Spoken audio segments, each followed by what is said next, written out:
এখন গৰম গোটেই লোহা গৰম হৈ কিহত উঠিছা আয়ু পাৰ্কত উঠিছা দিয়া হ'ব দিয়া সেইটো গৰম বোলো দিদি ব'ল আকৌ এই আকৌ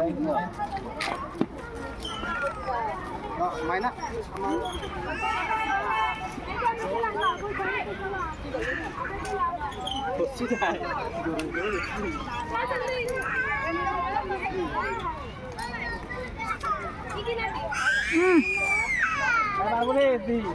নিজে পাৰবো